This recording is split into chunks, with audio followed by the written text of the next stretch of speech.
And welcome, sports fans, to today's Sports Roundtable. Sorry for the slow start here, but we're here for Saturday morning as always, and appreciate you for tuning in as always here on YHCTV.com, and even our Facebook Live out there. And right now, pretty much in a transition in the sports season.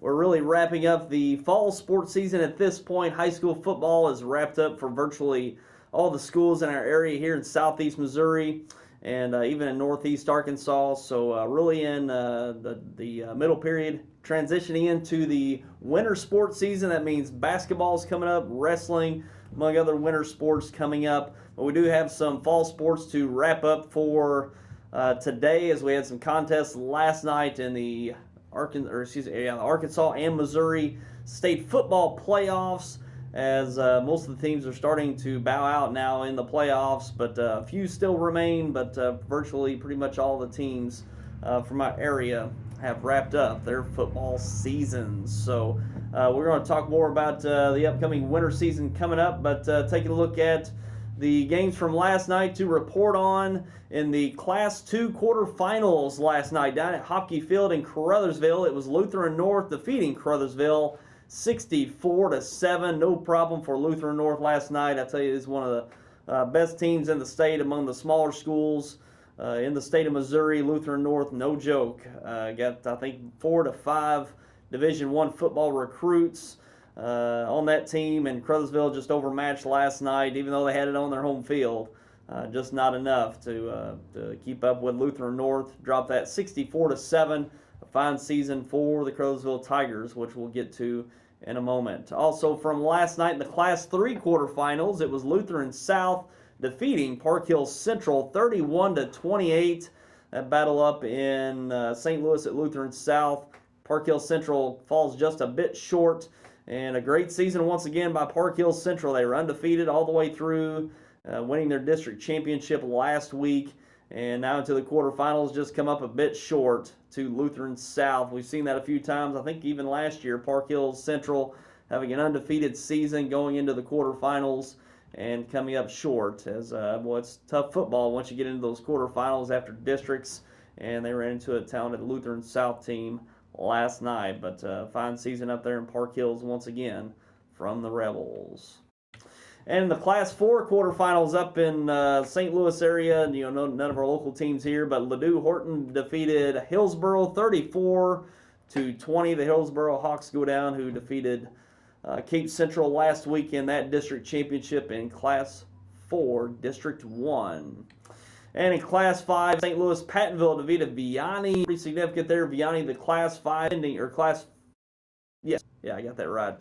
Even though it might say Class 4, it's Class 5. It's a Class 5 defending state champion Vianney. Was defeated last night by Pattonville 34-27. 34-27, Pattonville over Vianney. So Vianney goes down, and not a big surprise there. Vianney, not a great defense.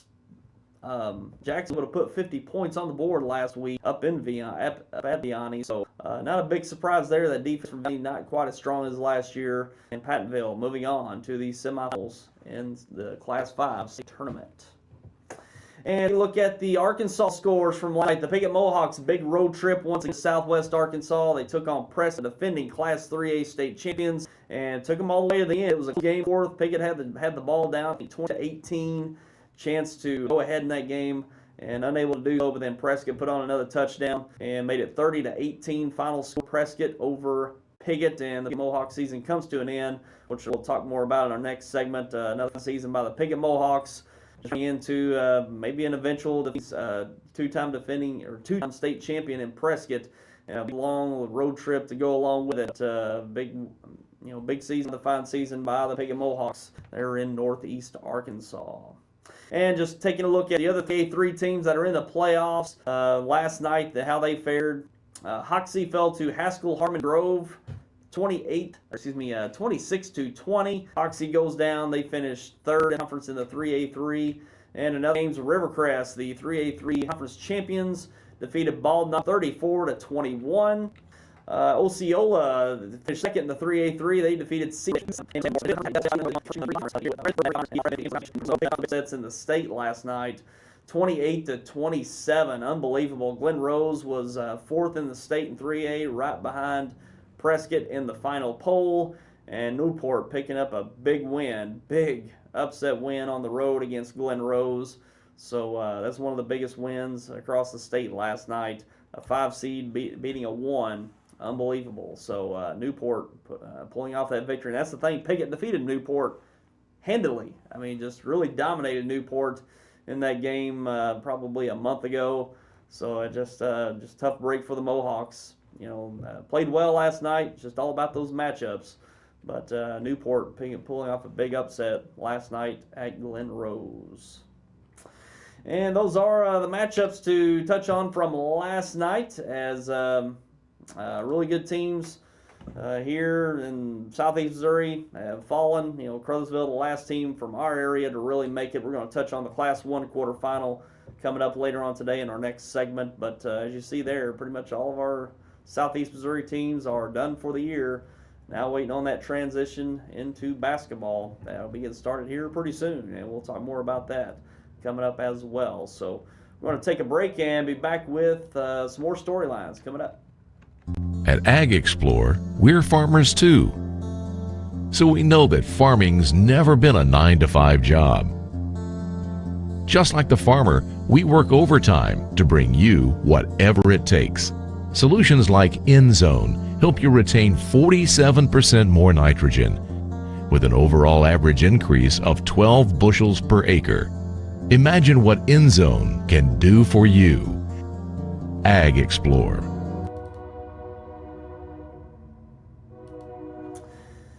And welcome back, and we're going to take a look at some storylines from last night. And first taking a look at Piggott. The Piggott Mohawks on the road against Prescott last night, the defending Class 3A champions in Prescott, and fell to them 30-18. It was a much improved score from last year. Piggott put up points on the board, put up over 30 points on the board last year, but still fell by about 20 points or so.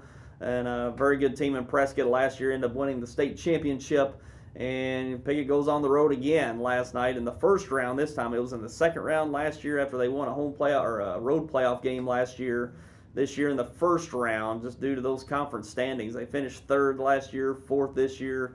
So had to match up with them in the first round this year, and had a chance late, just fell a bit short. But a great season by the Mohawks once again. We carried all their home games, and it was a great time down there. The Piggott faithful come out in big crowds, as they always do, and it was a great season to follow there in Piggott this season. They fall to 7-4 with their full record, and I'll tell you, the teams they lost to, unbelievable. You talk about last night, the defending Class 3A state champions by 12, losing to Osceola, second place finish, Rivercrest, a first place finish, and Hoxie a third place finish. All those teams very good this year, and always a competitive 3A3 year in and year out. But this year, it seems like all teams lifted the tide this year. At the top of that conference, Rivercrest and Osceola, really good teams. They battled out for that conference championship, and they'll probably do pretty good, fairly well in the playoffs going forward. Hoxie just lost last night as well, but they're always very good, a much improved team, probably the most improved team in the conference from last year to this year. And the Mohawks, an improved team as well.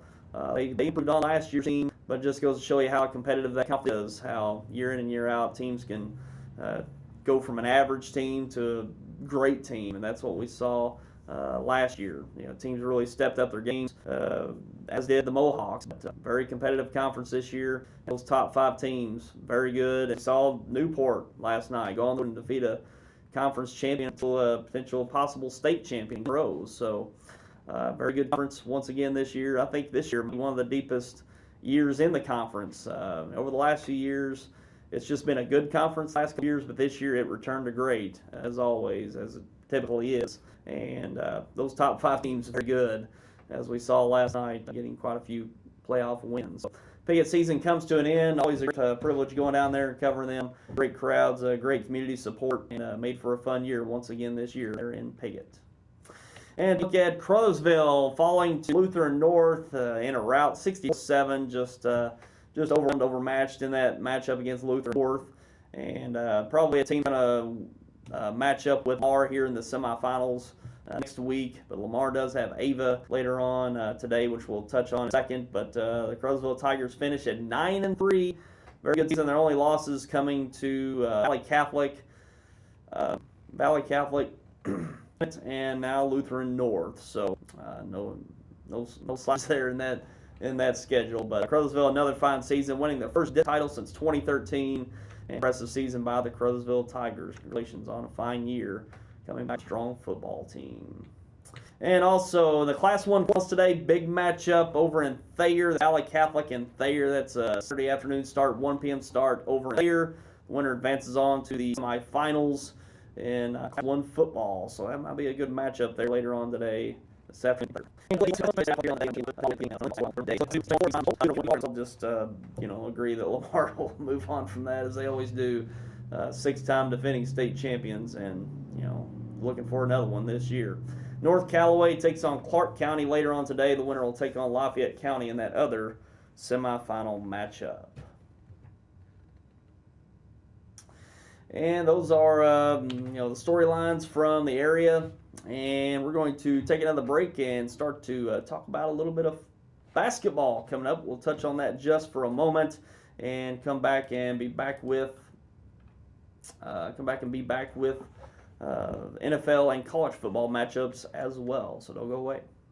Well, I love it. I know, right? I saw it and I was just like, oh, I have to have it. Is it suede? Suede. Love suede. State Farm knows that for every one of those moments, there's one of these. Well, I love it. I know, right? I saw it and I was like, have to have it. Is it suede? It's suede. I love suede. That's why we're there with renter's insurance when things go wrong, but also here with a rewards credit card to help life go right. State Farm. Talk to State Farm agent Chris Brannon in Dexter today. When you connect with high-speed internet from New Wave Communications, And welcome back and take a look at some college football games for today here on Saturday, 2 p.m. We've got SEMO, who's 2-7 on the year, on the road against Tennessee State in an OVC matchup. Hopefully SEMO will get a nice road win against Tennessee State in Nashville later on today. Also later on today on ESPN3, you can catch online. Arkansas State, who's 5-2 on the road against South Alabama, who's at 3-6 in that Sun Belt Conference matchup. And Arkansas State undefeated in conference play so far this year, 4-0, looking to get another conference win on the road today. And take a look at the national college football matchups. Arkansas on the road at 24th ranked LSU, looking for a nice win on the road there in the SEC. 15th ranked Oklahoma State at 21st ranked Iowa State. 12th ranked Michigan State at 13th Ohio State. Top ranked Georgia at 10th ranked Auburn. Florida State at 4th Clemson. 20th Iowa at 8th Wisconsin. 19th Washington State at Utah. 2nd Alabama at 16th Mississippi State. 6th TCU at 5 Oklahoma. Big Big 12 matchup there today, and a big interconference matchup today, or non-conference matchup. 3rd ranked Notre Dame at 7th ranked Miami. Should be a good one tonight. I think that one's on ABC, if I'm not mistaken. And NFL football matchups this weekend: the Saints at the Bills, the Packers at the Bears, the Steelers at the Colts, Chargers at the Jaguars, the Vikings at the Redskins, Texans at the Rams, Cowboys at the Falcons, the Giants at the 49ers, the Patriots at the Broncos, and Denver. That's Sunday Night Football on NBC. And then Monday Night Football, the Dolphins at the Panthers in that interconference matchup. So those are your college and NFL football matchups this weekend. And as we said, we're pretty much kind of in a waiting period now, especially now going forward. Pretty much not anything local to report on other than heading into basketball season, which we've almost got our basketball broadcast schedule published. We got about 4 nights to come up with, or 4 nights to determine, and we'll have that football schedule or basketball schedule wrapped up and ready to release probably next week. So look forward to that in the coming week, and probably talk about it on next week's roundtable as well. So that'll do it for us today, and we appreciate you for tuning in on this Veterans Day. We got the Veterans Day Parade coming up here in downtown